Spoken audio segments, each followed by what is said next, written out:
Hello again, everyone. Welcome back to the channel. This is Comic Kid here again, and we have another movie review for you guys today. I'm sitting here with my friends Jordan and Schwabe again, and we just finished watching 2019's Dr. Sleep. And as many of y'all probably know, it's a sequel to The Shining, the classic Stanley Kubrick film. Some of us have actually just watched that like a week ago for the first time also, and so both movies are kind of fresh in our minds, and so we just wanted to give you guys a few thoughts. So, what did y'all think? Dr. Sleep, specifically. I really liked it. I didn't really know a lot about what it was going into the movie. Until yesterday, I didn't even realize it had any of the same characters from the original. I thought it was just, the sequel in the sense that it's in the same world, but yeah, I was surprised by that, but I thought it was pretty good. See, I was on the opposite spectrum. I thought it was just about to be about the kid, Ian McGregor's character, grown up, but nothing to do with the girl. I didn't know if the girl was a character in it, or it was basically a major part of the plot. Right. Yeah. Before we get too into it, I do want to stress that this is going to be a spoiler-heavy review. The movie's been out for a little while, and I feel like most people who want to see it have already seen it. So we will be discussing The Shining and spoilers in their entirety. And then also, none of us have read the books either. No. We have absolutely no idea how they compare, what's accurate to it or not. We're going solely based off of The Shining and how it relates to, and how Dr. Sleep relates as a sequel, so. And a big point is we did watch the director's cut, which is about an extra 30 minutes of content compared to the original, which we looked up the differences. Yeah. In my opinion, it's definitely worth watching the director's cut versus the original. Yeah, for sure. Knowing some of the details that were left out of the director's cut, I'm I feel like a lot of that's some important plot information. Yeah. I think if we didn't watch the director's cut, we wouldn't have noticed it as much. But I think seeing the director's cut and knowing what they missed, it feels like it would have been lacking, but I feel like it definitely made the movie better for it. Yeah. The movie got okay-ish reviews, if I'm not mistaken. And I actually don't think I even knew it was coming out until it was already in theaters. Same. Same, yeah. So I don't know if the director's cut would have helped, if they had just released this version in theaters, if that would have generated a bit more buzz or some more positive reception at least. I don't think so, because if people see a 3-hour movie, they're not gonna go watch it. That's a fair point. Even a 2.5-hour movie, which was the original cut, is a little long for most movies today. I mean, the original was also 2.5 hours, but that's Stanley Kubrick's. So. Yeah. But yeah, I mean, we have to talk about The Shining also. Shining is a fantastic movie. It's a classic for sure. Mm-hmm. And I mean, I think maybe a reason why this didn't do as well is that it's a sequel to The Shining. You can't do it, right? You can't live up to those expectations. But I think it was still a really good adaptation. And from what I've heard from people who read the Dr. Sleep book, it is a lot more faithful adaptation than a lot of other Stephen King adaptations, especially the director's cut apparently. So. Well, that's good. And I definitely understand why people would have some complaints about Dr. Sleep. Right. I feel especially, in the last half hour when they're actually at the hotel again, and it's kind of just reference, yeah. but at the same time, it's you're really only spending the last half hour of a 3-hour film at the hotel, and so I expected there to be some references. I do think they might have overdone it by being here's every ghost or other character you saw. Here's every iconic scene from The Shining. Yeah. Here it is in the last 30 minutes. And I feel the reason they included those scenes were just in case there was no one who ever watched The Shining came and saw Dr. Sleep, which a lot of people today, I would say, especially younger audiences, even our age or younger, or even slightly older, have not seen the movie The Shining. I saw it for the first time yesterday. Yeah, I have also seen it, when you watched it the first time, Jordan, that was also my first time watching it, and I was really surprised that I hadn't seen it just because it's such an iconic film student. I was a little ashamed that I hadn't seen The Shining. As a big horror fan, I'm surprised I I only watched it not too long ago, so yeah. Well, you did bring up a good point in how, like, neither of them are really, like, horror films, even though they always get, like, classified that way, like... Yeah, the horror tag is slapped on a lot more these days just because it may be supernatural, I feel like, but this is definitely more of a thriller adventure, which is kind of Yeah, unique. I think it's more horror in the traditional sense of horror, of, like, it's not scary, it's more like horrific images rather than actual scary stuff. That's a fair point. It did get me with one jump scare. I don't know if you felt me, like, jump, but when he sees the girl and the kid from the beginning in bed, and they're all, like, decayed and whatnot, and she grabbed his arm, I saw it coming a mile away. It still made me jump. But that was really the only, like, jump scare. There was only one thing that made me jump, and it wasn't even a scare, it was just a really quick cut, and I'm like, oh, that was fast. And no scene actually got me, I feel like, so... But again, it's not like...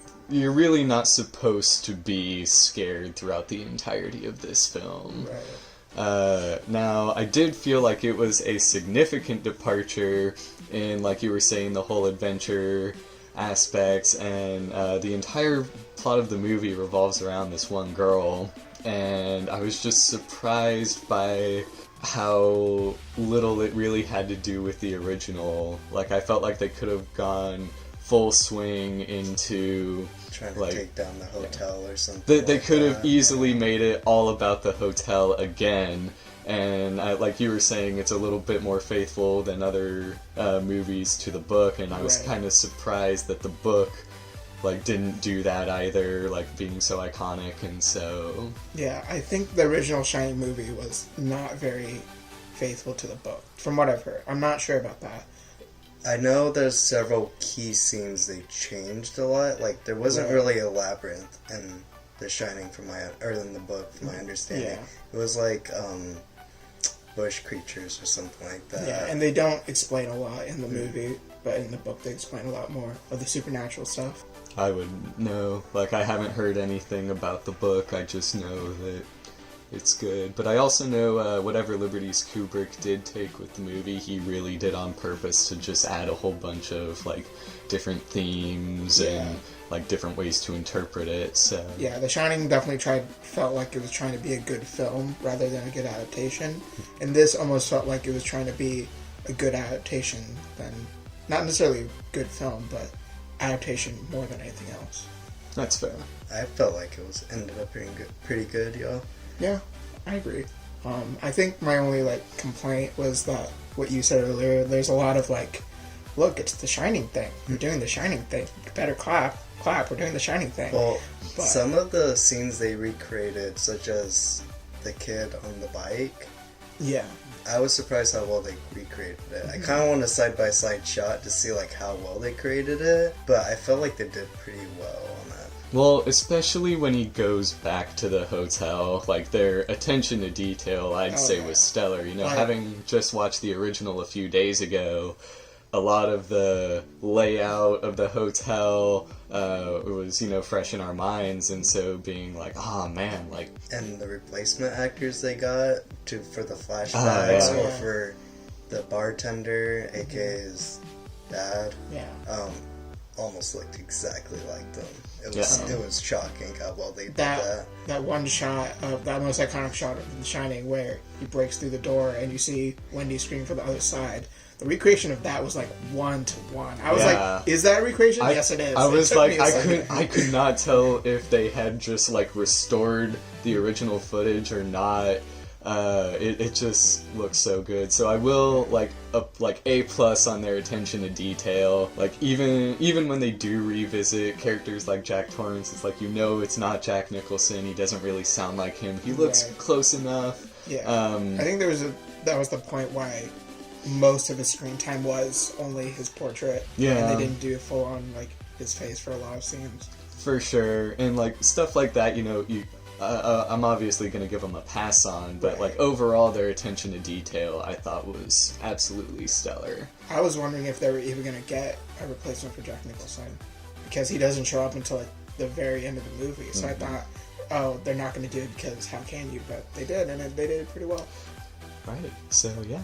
I guess to transition into performances now, Ewan McGregor is really the only big name in this that I notice. I recognized a few of the other actors, but the lady who plays, what's her name, Rose the Hat. Yeah, she's a pretty decent sized actor also. I looked up her IMDb and she was in a few movies also that I recognized her instantly when I saw her. I did recognize the kid from Good Boys. Right, He's been popping up in everything now. He has a really good career right now. For a child actor especially. For sure. The only actor I instantly recognized was the older guy. What was it? The older guy who dies, who's like one of the villains. I forget his name. The really, really tall guy. Oh, I recognized him from something too, but I don't know his name. I mean, I forget the actor's name, but he's from Twin Peaks, and I think more famously he is from the Addams Family movies. Okay. But yeah, that's the only character I'm like, oh, yeah, there he is, because he's very tall and very distinct. Yeah. But overall, though, actors, big names aside, I felt like everyone did a pretty solid job, and there are a few, quite a few child actors in this movie. You have young Danny, you have the Good Boys kid, and then you have Abra especially. And I felt like everyone did pretty good. I'm surprisingly, as someone I have never seen Abra in another film. She did pretty good. Yeah. I don't think she's been in much else. I looked her up, and I think there were only 3 or 4 other things, and I didn't recognize a single one of them. So I think this is really her first big break, but I thought she did really good. So. Yeah. I still don't like the name, though. That seems a little on the nose. I did realize it too. Halfway through the movie, I'm like, oh, her name's Abra, Abracadabra. That's Stephen King in a nutshell, though. What was his nickname called? Dr. Sleep? Yeah. That was another thing. I was like, what? Why is it called Dr. Sleep? And it was like, oh, okay. That was sort of a throwaway, side thing, but yeah, okay. I didn't really have any issues calling it Dr. Sleep. Oh, no. It's a good title. Yeah. I think it's, if you know it, you know it. The title itself doesn't connect it to The Shining. Right, It's not like they just were The Shining 2 or Dark The Shining : whatever. Dark is back. Yeah. And it's still they call him Doc, and it's Doctor, and so I thought the title was very appropriate, even though it is kind of a small little tidbit in the movie itself. Right. But yeah, I love Ewan McGregor. I think he's a great actor. Yeah, Obi-Wan for sure, but we noted that he was probably one of the best performances in Birds of Prey. The Island, he's just a great actor, and I think he really did a good job in this too. Yeah. So.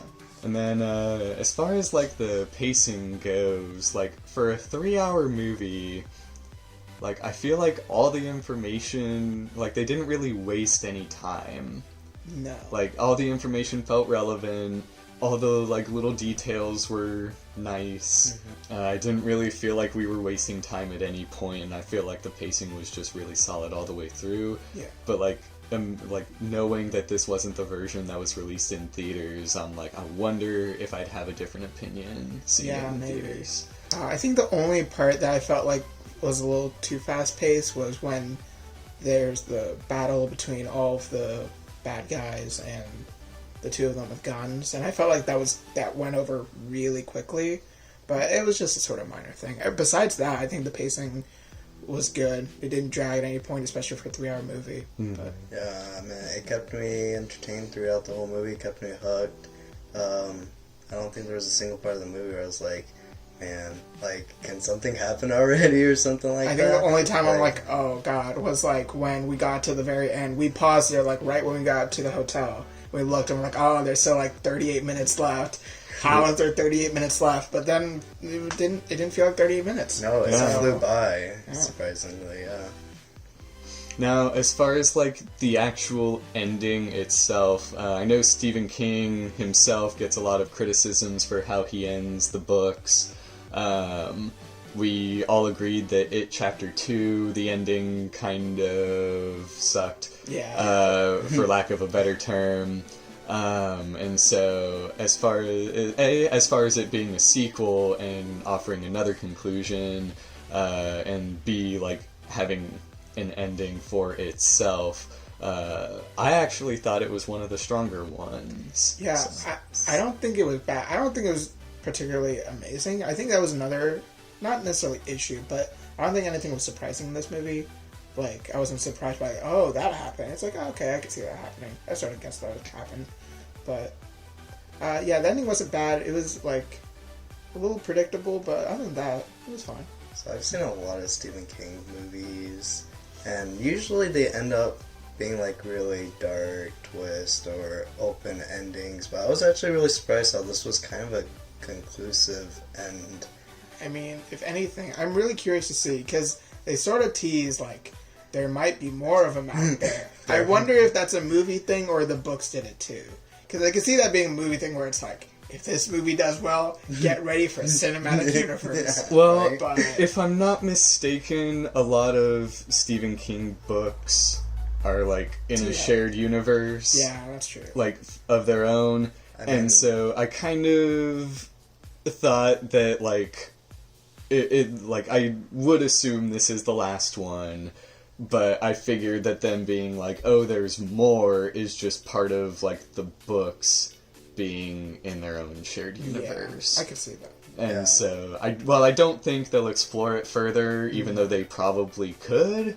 They probably shouldn't. They probably shouldn't to begin with, but I think that's just like a kind of a nice way of acknowledging its role within. I mean, or it could just be a thematic thing of like, oh, there's bad people all across the world, there's good people across the world. It could just not even be a teaser or anything. Yeah. Were there any other final notes that you guys had, or? No, I mean, I liked the movie. I thought it was good. I thought it was better than I expected, honestly. It was better than I expected. I hadn't heard anything when, like good or bad, when we decided to watch it, and all I knew about it was a sequel to The Shining, and I was pretty pleased. Yeah. Yeah, it was pretty good. I was surprised how much I liked it. Yeah. For a sequel to come out so many years after the original, and it didn't fall on its face, that's probably pretty good. For sure. Yeah. Alrighty, we want to go ahead and rate it then? Yeah. 1 to 10? Alright, Jordan? I'm gonna go with the 8, a solid 8. 8, nice. Probably same with me, an 8. I was thinking like 8.5 initially. I told you guys that, but like I think I'm gonna bump it up to a 9. See, I was on the fence Like- of bumping up to a 9, but I decided 8. I was the opposite. I was like, is it a 7? Nah, it's an 8. Well, like I guess like mechanically speaking, I'd probably give it a 9. Like the few complaints I had were minor. And like, while it's not like one of my all-time favorite movies, like that'd probably be why I'd give it an 8. Right. But like mechanically as a film in and of itself, like being a sequel and all that, performances, all the check boxes considered and all that, I'd probably give it a 9. Yeah. So And if you're ever thinking of renting a movie in 4K, this is definitely one of those movies for where sure. it looks 4K. especially like The Shining is known for its set pieces, and even watching the original in 4K remastered, like that was gorgeous. This movie, just when it recreates them, it's like wow. Yeah. So yeah. Alrighty, but I think that's everything we have for you guys today. If you haven't watched Dr. Sleep, we would definitely say it's worth your time, even the director's cut. But yeah, thank you guys so much for chiming in, and we will see you guys again real soon.